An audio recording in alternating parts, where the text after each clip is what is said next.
सब लोग का ध्यान इधर होगा। 19 नंबर सवाल है हमारा, कौन से चैप्टर का? चौथा नंबर चैप्टर का।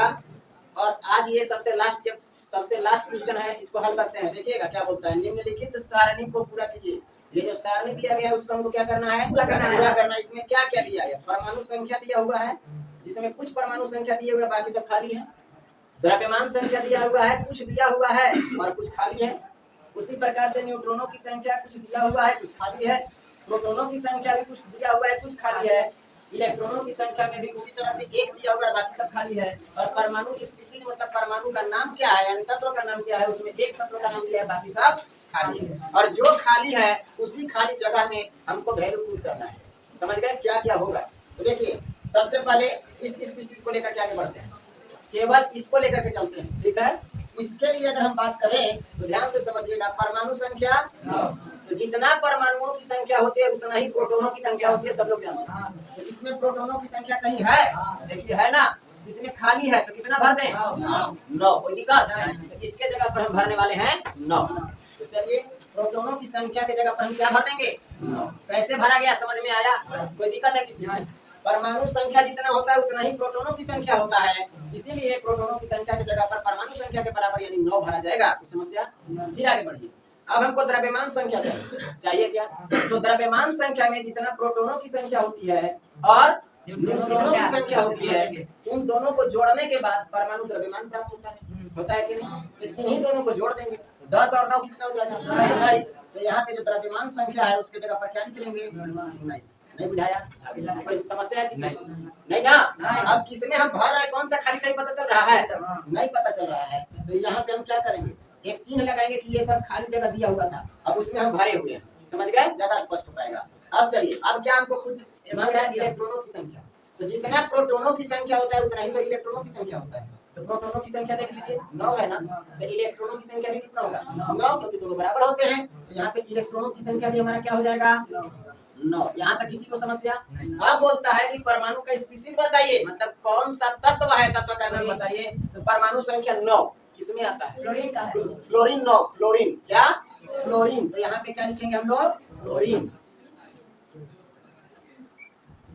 कोई समस्या है किसी को? नहीं। अब आगे बढ़िए। पहला वाला तो हम लोग क्लियर कर लिए। अब अगर पहला वाला क्लियर हो गया तो दूसरा वाला की ओर चलते हैं।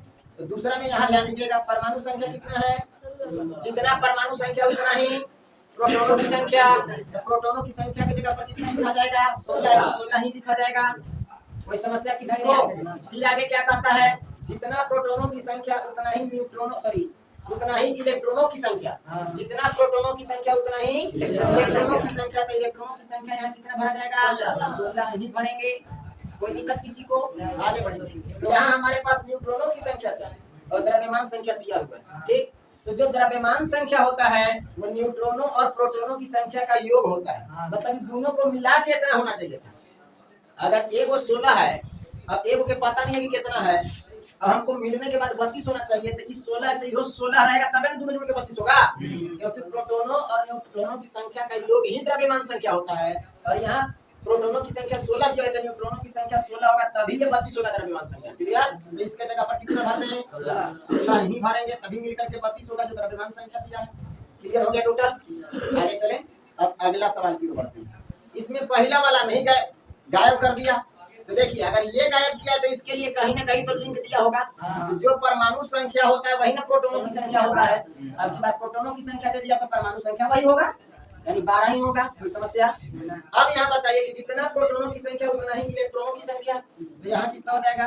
12। कोई समस्या किसी को? अगर यहाँ 12 हो गया तो बताइए यहाँ क्या होगा? सेम ऊपर वाला चीज देखिए, प्रोटॉनों की संख्या यहाँ है, परमाणु द्रव्यमान दिया है और यहाँ चाहिए, तो ये दोनों को मिल करके प्रोटॉनों की संख्या और न्यूट्रॉनों की संख्या मिल के 24 होना चाहिए। तो प्रोटॉनों की संख्या 12 है तो न्यूट्रॉनों की संख्या भी 12 होगा, तो 12 मिल के 24 होगा। तो यहाँ हमारा क्या होगा? 12 होगा।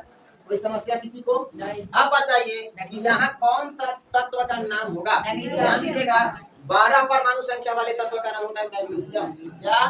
मैग्नीशियम। मैग्नीशियम।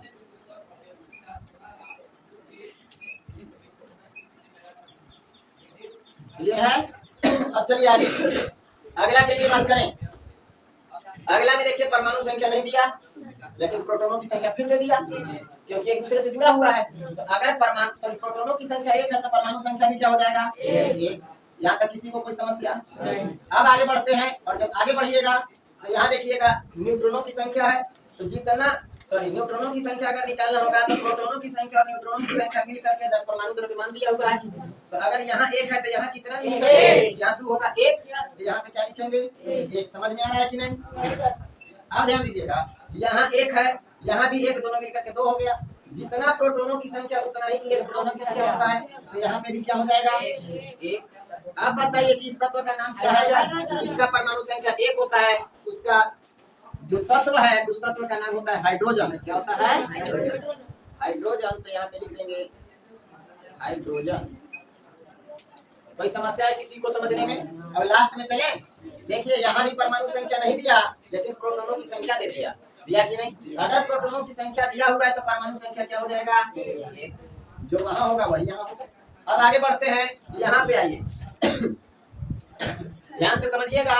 अब यहाँ पे जब समझते हैं तो देखिएगा परमाणु संख्या कितना 1, द्रव्यमान संख्या कितना 1, यहाँ न्यूट्रॉनों की संख्या 0, प्रोटोनों की संख्या 1 और यहाँ जो इलेक्ट्रॉनों की संख्या वो कितना है 0। तो यहाँ नाम क्या होगा? यहाँ भी नाम होना चाहिए हाइड्रोजन होना चाहिए क्योंकि परमाणु संख्या तो 1 है। लेकिन हाइड्रोजन के किस समस्थानिक के लिए बात कर रहा है उसको समझिए। उसमें हम लोग बात करते हैं हाइड्रोजन 3 तरह के, उसका समस्थानिक कौन कौन? प्रोटियम, ड्यूटेरियम और ट्राइटियम, 3 को था। अब यहाँ पे समझिए कि परमाणु द्रव्यमान अलग अलग लेकिन परमाणु संख्या एक समान, यही बात किया गया। अभी अगर हम लोग डायरेक्ट लिखना चाहे तो हाइड्रोजन लिख सकते थे, लेकिन देखिए ये वाला को अगर हाइड्रोजन हम लिख रहे हैं इस तत्व को, तो इस तत्व को हाइड्रोजन नहीं लिख सकते। ठीक है, तो आखिर हाइड्रोजन के 3 समस्थानिक हमारे पास हैं।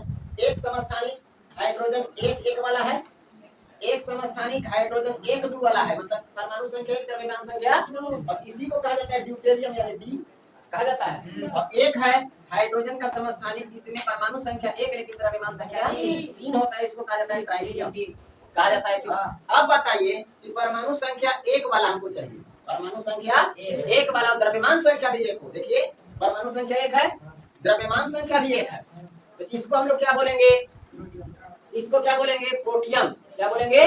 प्रोटियम। तो यहाँ पे क्या लिख देंगे? प्रोटियम।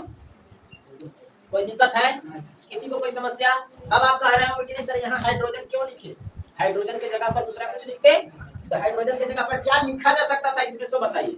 तो इसमें लिखा जा सकता था ड्यूटेरियम लिखा जा सकता था, लेकिन शुरुआत में आया था तो हम लोग हाइड्रोजन ही लिख दिए, कोई आपत्ति नहीं, क्योंकि परमाणु संख्या 1 दिखा था।